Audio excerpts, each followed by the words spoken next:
ఇక 3 రోజులుగా టన్నెల్లోనే 8 మందిని కాపాడేందుకు అడుగడుగున ఆటంకాలు. ఆగని సీపేజీ కూలుతున్న మట్టి పిల్లలు, మరింత పేరుకుపోతున్న నీరు బురద. ఆదివారం 13.4 కిలోమీటర్ల దాకా వెళ్లిన రెస్క్యూ టీంలు తాజాగా 11వ కిలోమీటర్ వరకు బురద. ఇక పుష్ కెమెరాల ద్వారా లోపలి వారి పరిస్థితి తెలుసుకునే ప్రయత్నం. రంగంలోకి 12 మందితో కూడిన ర్యాట్ హోల్స్ మైనర్స్ పర్యవేక్షిస్తున్న మంత్రులు ఉత్తమ్, జూపల్లి, కోమటిరెడ్డి. మట్టిని తొలగించేందుకు టన్నెల్లోకి లోకో ట్రైన్ ద్వారా హీటాచిని తరలిస్తున్న సిబ్బంది. సో ఎస్ఎల్బీసీ టన్నెల్ రెస్క్యూ ఆపరేషన్కు అడుగడుగున ఆటంకాలు ఎదురవుతున్నాయి. ఘటనా స్థలం వద్ద సీపేజీ ఆగపోవడం, పైనుంచి ఇప్పటికీ మట్టి పడుతుండటంతో బురద మరింత ముందుకొస్తున్నది. ఆదివారం 13 కిలోమీటర్ల దాకా వెళ్ళిన రెస్క్యూ టీంలు తాజాగా బురద శిథిలాలు కొట్టుకురావడంతో వెనక్కి ఇక 11 కిలోమీటర్ల దగ్గరకు వచ్చి ఆగిపోయాయి. లోపలికి వెళ్ళలేకపోతున్నాయి. ఢిల్లీ నుంచి తెప్పించిన 12 మంది ర్యాట్ హోల్స్ మైనర్స్ కూడా బురదలోంచి లోపలికి వెళ్ళే పరిస్థితి లేదు. దీంతో కొండ పైభాగం నుంచి కానీ పక్కల నుంచి కానీ హోల్ చేసేందుకు ఉన్న అవకాశాలు పరిశీలిస్తున్నారంటూ మనకు వార్త కనిపిస్తుంది. ఇది బాధాకరం నిజంగానే. టన్నెల్లో చిక్కుని దాదాపు 70 గంటలు గడుస్తూ ఉంది, 3 రోజులు అవుతుంది. సో ఈ 3 రోజుల నుంచి కూడా రెస్క్యూ టీమ్స్ కష్టపడుతూనే ఉన్నాయి. దేశంలో ఉన్నటువంటి అత్యంత కీలకమైనటువంటి రెస్క్యూ టీమ్స్ని, భద్రతా బలగాల్ని తీసుకొచ్చి ఆ టన్నెల్ లోపలికి పంపించే ప్రయత్నాలు చేస్తూ ఉన్నారు. కానీ అయినప్పటికీ కూడా వాళ్ళతో కూడా అయితలే. 13 కిలోమీటర్ల దగ్గర ఏదైతే ఆ టన్నెల్ కుంగిందో, సో అక్కడి నుంచి ఇంకొంత 11 కిలోమీటర్ల మేరకు వరకు కూడా అంతా బురద, నీళ్ళంతా మట్టి పేరుకుపోయినటువంటి పరిస్థితి అంట. సో స్ట్రెయిట్గా టన్నెల్ లోపలికి వెళ్తే ఏం చేయాలన్నటువంటి పరిస్థితి. వాళ్ళు బ్రతుకున్నారా, చనిపోయిరా, వాళ్ళని కాంటాక్ట్ చేద్దామన్నా కూడా కాంటాక్ట్ కానటువంటి పరిస్థితి. ఫోన్ చేస్తే రింగ్ అవుతుంది కానీ ఫోన్ ఎత్తట్లేదు, పిలిచినా పలకట్లేదు. అసలు వాళ్ళకు శ్వాస ఆడుతుందా లేదా? నిజంగానే టన్నెల్ లోపల మరి కూరుకుపోయిన తర్వాత మట్టి అంతా కూడా ఇట్లా మీద పడ్డాక వాళ్ళ మీద పడ్డదా, లేకపోతే వాళ్ళ అవతల మట్టికి అవతల ఉన్నారు కాబట్టి మరి అవతల సేఫ్గా ఉన్నారా లేదా?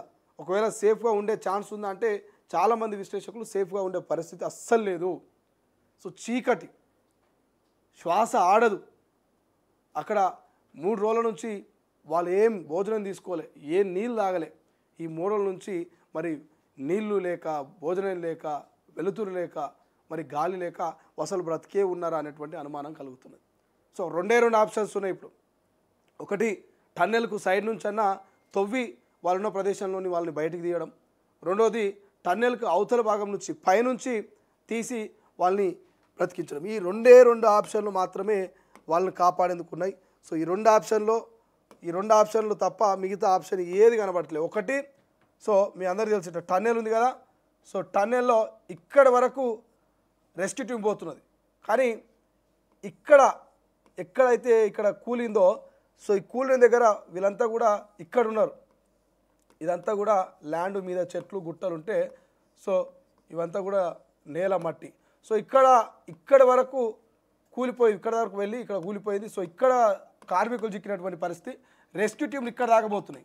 అంటే 11 కిలోమీటర్ల వరకు రెస్క్యూ టీం పోతున్నది. వీళ్ళు ఉన్నది 13 కిలోమీటర్ల దగ్గర వీళ్ళు రెస్క్యూలు చిక్కిపోయినటువంటి పరిస్థితి కార్మికులు. సో ఇప్పుడు 2 ఆప్షన్లు, పైనుంచి తవ్వడమా లేదంటే ఏదైనా సైడ్ నుంచి, సో ఇటు నుంచి సైడ్ నుంచో లేకపోతే ఈ సైడ్ నుంచో ఈ తవ్వి ఈ టన్నెల్ లోపల ఉన్న వాళ్ళని బయటకు తీయడమే తప్ప ఇక్కడ ఇట్లా స్ట్రైట్గా వెళ్ళి వాళ్ళని తీసుకొచ్చేటువంటి ప్రయత్నం అయితే చేసినప్పటికీ అది సాధ్యమవుతలేదు. కాబట్టి సో 2 ఆప్షన్స్, టన్నెల్కు పైనుంచి తవ్వి కార్మికులు తీయడము, లేదంటే టన్నెల్కు రైటో లెఫ్ట్ సైడ్ నుంచో తవ్వి ఇక్కడ ఉన్నటువంటి కార్మికుల్ని బయటకు తీయడమే తప్ప ఇక వేరే ఆప్షన్ లేనట్టు తెలుస్తుంది. సో ఇన్ని ప్రయత్నాలు చేసినా ఇంకా వాళ్ళు బ్రతికే ఉన్నారా అనేటువంటి అనుమానాలు కలుగుతూ ఉన్నాయి. ఇప్పటికే మంత్రులు ఉత్తమ్ కుమార్ రెడ్డి, ఇక కోమటిరెడ్డి వెంకటరెడ్డి కావచ్చు, జూపల్లి కావచ్చు, వీళ్ళంతా కూడా నిత్యం అక్కడ ఉన్నటువంటి రెస్క్యూ టీమ్ని అలర్ట్ చేస్తున్నాయి. అక్కడ కుటుంబ సభ్యుల్ని వాళ్ళకి ఓదార్పు ఇవ్వడం కావచ్చు, ఆ కార్మికులతో కలిసి పనిచేసినటువంటి ఎవరైతే వాళ్ళ ఫ్రెండ్స్ ఉంటారో వాళ్ళందరినీ మోటివేట్ చేస్తూ ఏం కాదు, ధైర్యంగా ఉండనట్టు వాళ్ళని చెప్తున్నటువంటి పరిస్థితి. సో చూద్దాం, టన్నెల్లో ఇంకా కంటిన్యూ అవుతుంది కాబట్టి టన్నెల్లో నుంచి ఉన్నటువంటి 8 మంది సేఫ్గా రావాలని కోరుకుంటున్నాం. బట్ సేఫ్గా లేనటువంటి ప్రచారం జరుగుతుంది కాబట్టి చూద్దాం ఏం జరుగుతుంది. ఈ రెస్క్యూ టీమ్ ఇంకా ఎంత కష్టపడతాయి ఏందనేది చూడాల్సిన అవసరం ఉంది.